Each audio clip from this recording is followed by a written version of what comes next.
Donc l'histoire, ou plutôt le thème a commencé au moment où j'ai lu les premières phrases de ce texte. Ça y est, j'ai vu. Réellement, ce qui m'a intéressé sur le texte, c'est la solitude, parler un peu de la solitude. Donc au début, j'ai commencé par faire des petits travaux sur des carnets. Non, en réalité, la première fois, j'ai fait une peinture. Il n'est pas là. Elle est chez la copine. C'est une peinture de 1,50 m sur 1,50 m, je crois. Et donc, j'ai fait cette peinture. Et à partir de là, j'ai travaillé chez moi sur d'autres peintures. Ou plutôt, j'ai développé la scène, j'ai développé le personnage qui ressemblait à mes personnages. J'ai fait ça, j'ai fait sur les cahiers. Et puis, je me suis dit que pourquoi pas, on va attaquer des grands formats. Des grands formats, 1 mètre, 1,5 m sur 1,5 m. On pourra voir aussi ça. Ça, c'est le premier qui est presque terminé. Et il manque quelques détails. Disons que ça, c'est une espèce de remake de beaucoup de peintures que j'ai fait.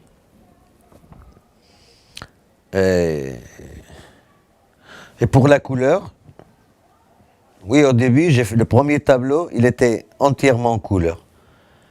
Mais à partir d'un certain moment, j'ai travaillé sur 2 couleurs. Un fond noir et du blanc sur le noir. Ça aussi, c'est une nouvelle expérience pour moi. Même le texte, il a ramené certaines de mes icônes que j'ai travaillées avant. L'avion, le fauteuil, les personnages qui sont dans l'histoire. Par exemple, ici, il dit « Vivre le meilleur dans l'enfance et vieillir par la jeunesse, par le départ ».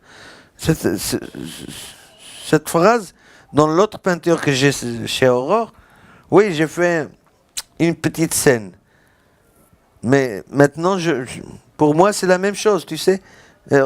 Enfant ou vieux, c'est presque la même chose. Dans ma tête. Ah oui. Je vais te montrer un rayonnement sur du papier. Il est bien, hein? Là, j'ai commencé un autre. Mais je l'ai oublié, c'est vrai, hein? Je le vois maintenant. Je l'ai oublié. J'ai oublié. Faudrait que je le termine, hein? Tu sais, je préfère travailler sur du papier, je ne sais pas pourquoi. Pour moi, le papier, c'est un support. Hein. Mon support numéro 1. Je le trouve qui correspond bien à comment je traite le support. Sans l'agresser, sans... Et surtout, j'aime les papiers ou les cartons qui avaient une autre vie, qui ont servi à quelque chose. C'était une carte que j'ai ramassée en Espagne. J'ai ramassé beaucoup. Et donc je peins là-dessus. Je cache ce qui était. Donc je lui donne une double vie. En lui laissant bien sûr quelques disons, points de référence de l'ancienne vie. Je pense que je n'ai fait que ça. Je ne fais que dessiner des personnages. Vrai ou faux, je ne sais pas, mais c'est comme une obsession. Ça, c'est 2008-2009. Il y avait...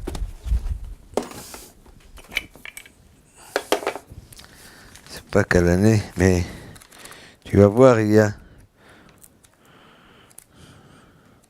Ce sont toujours les mêmes, mes personnages, quoi. C'est encore moi, l'autre aspect de moi, qui est toujours à l'administration. C'est toujours ces personnages.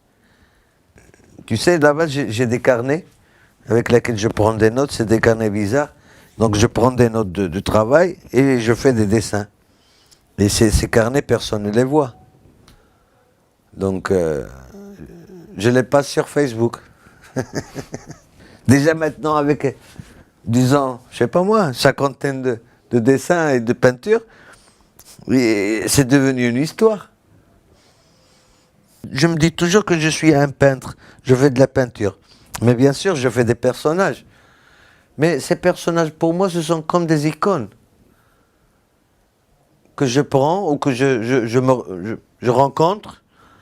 Et puis, je commence à les développer jusqu'à un stade où ça y est, c'est saturé. Et je passe à une autre chose. C'est pas que je passe. Entre-temps, je retrouve un autre icône qui va m'accompagner à un certain moment. Donc je ne fais pas, je ne dessine pas.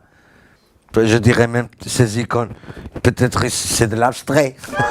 Si ça peut se dire. Oui, c'est pas.